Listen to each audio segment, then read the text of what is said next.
Hai, apa kabar? Anita Zen dan Bang Madisra. Ya, malam ini akan saya jawab. Kita tumpas segalanya seperti menumpas kejahatan.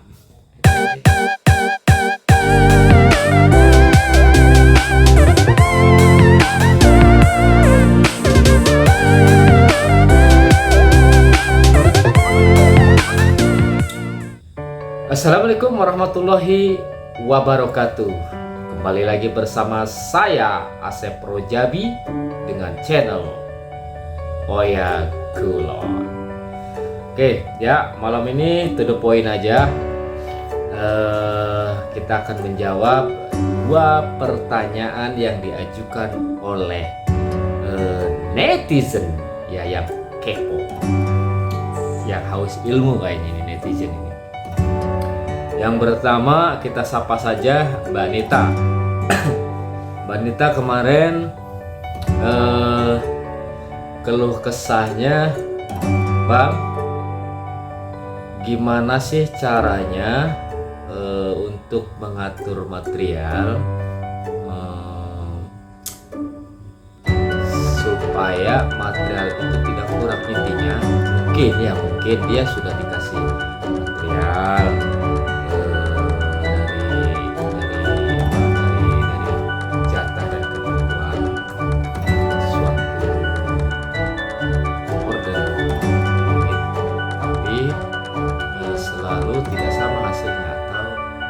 kurang gitu kan, mungkin ya.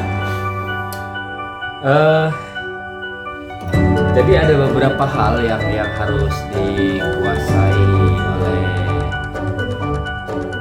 Mbak Anita ya, yang dimana ada beberapa proses yang harus diketahui oleh Mbak Anita. Yang pertama adalah pastikan cara menggunakan material tersebut sudah sesuai belum dengan standar konstruksi yang dimaksudkan tadi. Contoh semisal dari standarnya membuat satu lingkaran itu membutuhkan 1 meter, namun di material yang dikasih itu, walaupun dengan konteks bahasanya manajemen itu adalah sesuai dengan YEL, tapi kadang-kadang tidak sama, Mbak Anita ya, kadang-kadang tidak sama. Langkah pertama adalah dengan menghitung ulang lagi sesuai dengan SOP. Apakah betul material tersebut dengan jumlah order tersebut sudah sesuai apa belum jatahnya. Ya, karena apa, yang membuat jatah tersebut juga cuma 1 kali, tetapi untuk membuat data per PO itu secara sistematis ya, bisa salah bisa benar. Contohnya seperti ketika dia hanya menggunakan 1 warna ya, dengan 3 komponen, tetapi dia menggunakan 1 warna dengan material yang sama. Kemudian dia ada lagi dengan jenis yang berbeda ya, atau dengan banyak warnanya, 1, 2 atau 3 warna. Ini yang akan banyak miss di dalam penghitungan YEL tersebut gitu. Karena development biasanya menghitung di awal dengan kombinasi warna yang biasanya white, terus black, jarang-jarang lah yang full color itu ya. Jadi langkah yang pertama itu ya, Mbak Anita. Langkah yang kedua, coba Mbak Anita mulai hitung itu menerima material tersebut berupa mentah atau matang ya. Semisal kalau menerimanya jumlahnya yang matang, ya jelas karena proses-proses yang menggabungkan layer pertama dan layer kedua dengan suhu panas yang tinggi, ya otomatis tarikan atas dan tarikan bawah tidak sama juga akan membuat material itu menjadi kecil, atau bahasa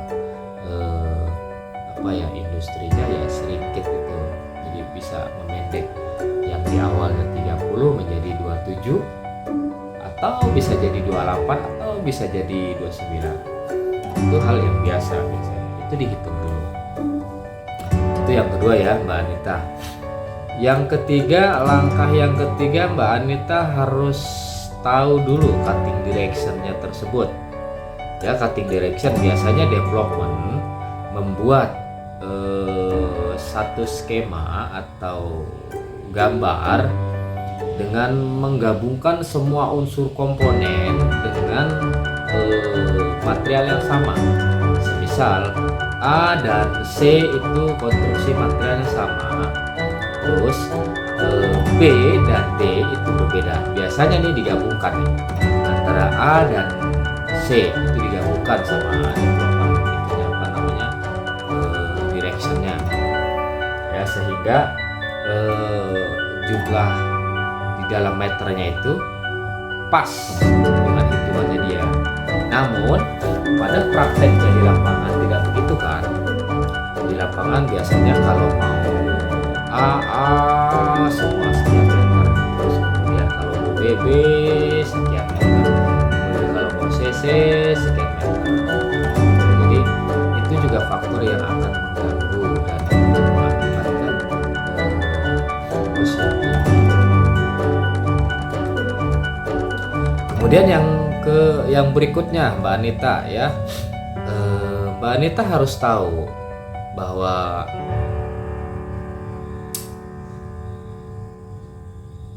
waktu potong, waktu mengerjakan material tersebut,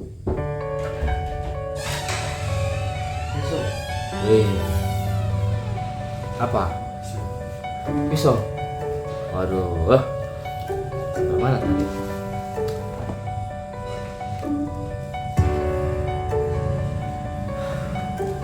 Luar mangap sampai di luar ngap sampai nih, jangan ditutup, jangan ditutup guys.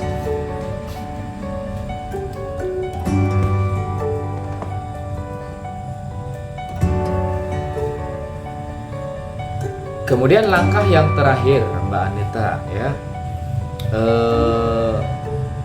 pada saat proses penggunaan material tadi, pastikan material tersebut kan ada unsur yang paling kecil dan yang paling besar. Nah ini dilihat seberapa banyak dampak yang kecil dan yang besar. Kalau Mbak Anita memulai dari yang besar, itu dampaknya seberapa? Ada selisih, ada gap di pinggir atau di depan atau di bawah, itu dilihat gapnya.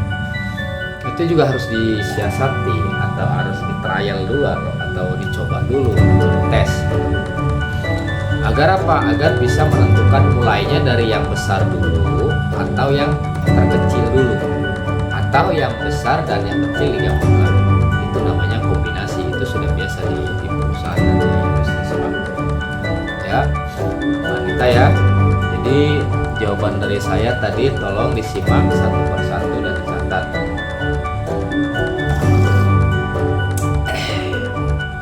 Dulu ya, untuk Mbak Anita cukup sekian. Nah mudah-mudahan coba dulu ya.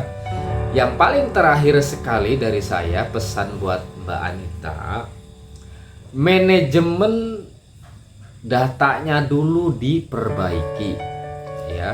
Kalau masih banyak miss dengan data tersebut, berarti Mbak Anita harus lebih banyak menyaring data proses demi proses. Jadi manajemen datanya harus diperbaiki dulu ya, baik in-nya, penerimaan, kemudian pengecekan aktual, terus pengiriman dalam proses selanjutnya itu harus ada dokumentasinya. Kemudian pada saat eksekusi material tersebut menjadi dibilah-bilah menjadi komponen, itu juga harus ada datanya. Jadi kadang-kadang kita juga harus kontrol ya, tidak memeriksa ulang, tiba-tiba sudah mendapatkan kabar bahwa material tersebut sudah habis, sementara PO-nya atau production order-nya itu sudah masih ada balance atau masih ada jumlah yang belum diselesaikan. Anita ya. Jawaban dari saya untuk Mbak Anita ada 4 poin, jadi tolong dipelajari dan coba dipraktekkan di lapangan. Kemudian yang selanjutnya Bang Madis ya, Bang Madis kemarin bertanya, Bang, Pak,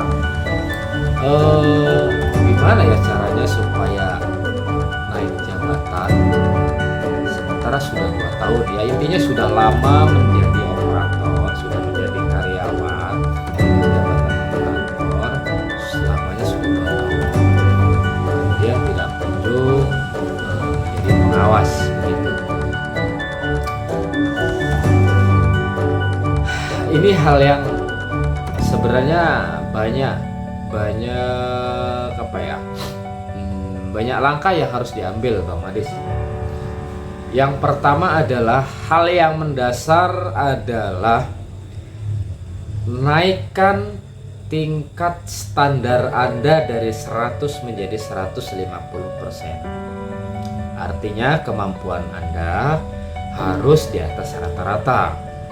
Kalau misalnya di dalam kelompok Bang Madis ini ada 10 tim yang terdiri dari ya diantaranya ada Bang Madis, kalau kuotanya dengan rata-rata dengan grafiknya sama di angka 100%, maka susah Bang Madis untuk mendapatkan peran menjadi di atas mereka. Karena apa? Karena kompetitornya Bang Madis ini banyak. Terkecuali yang saya katakan tadi, poin nomor 1 adalah menaikkan standar kemampuan Bang Madis dari 100 menjadi 150. Berarti ada gap 50% di antara kawan-kawan yang jumlahnya 10 tadi, yang dimana satunya adalah Bang Madis. Itu yang pertama. Artinya kita harus lebih mempunyai skill daripada teman-teman kita yang 9 tadi Bang Madis. Kemudian langkah yang kedua, coba naikkan lagi loyalitasnya Bang Madis ya. Terutama loyalitas di bidang A Bang Madis sekarang misalnya di bidang A. Kemudian mengerjakan tugas sama. Cobalah mulai dari sejak sekarang dengan mengerjakan A plus 1 misalnya, atau A plus 2, A plus 3, A plus 4, A plus 5 misal contohnya ya, atau A plus setengah. Jadi ada nilai tambah untuk tolak ukur seorang pemimpin menilai kriteria yang benar untuk sebuah pengakuan bahwa Bang Madis itu sudah layak menjadi seorang pemimpin kelompok-kelompok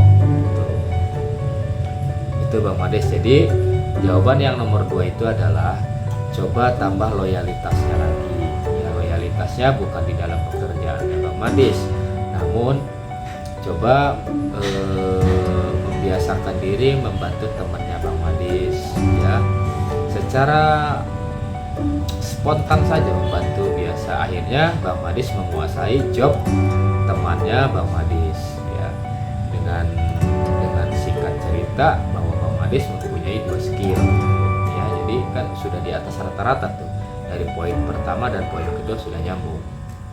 Kemudian yang ketiga untuk Bang Madis, para pemimpin itu menilai bukan dari unsur skill saja sebenarnya Bang Madis, bukan dari skill praktek saja yang dinilai oleh pimpinan itu untuk mencari kandidat. Biasanya dari komunikasi, seberapa baik sih kita berkomunikasi, seberapa baik sih Bang Madis berkomunikasi dengan satu dan yang lain, itu Bang Madis. Jadi aura leadership itu yang dibutuhkan kadang-kadang untuk kriteria pemimpin, itu Bang Madis. Jadi poin yang ketiga ini arahnya ke leadership. Seperti hal yang paling gampangnya gini, gambaran agama ini. Kita peduli pada pekerjaan orang lain, kemudian kita juga peduli pada situasi keadaan di dalam tim Bang Madis. Kemudian kita juga sering lebih banyak mempedulikan hal-hal yang bukan sebenarnya kewajiban kita, ya. Di antaranya dengan mengingatkan orang lain, dengan memberikan masukan ke orang lain dan membantu orang lain dan lain sebagainya. Itu poin-poin yang membuat seorang pemimpin Bang Madis menunjuk Bang Madis itu layak, itu kata layak.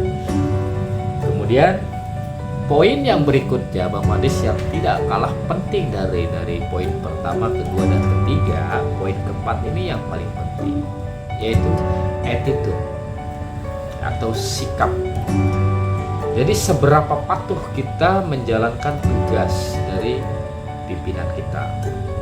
Kemudian seberapa berhasil kita menjalankan tugas yang diperintahkan oleh pimpinan kita, baik secara SOP maupun secara loyal. Itu Bang Madis. Itu yang paling penting, ya.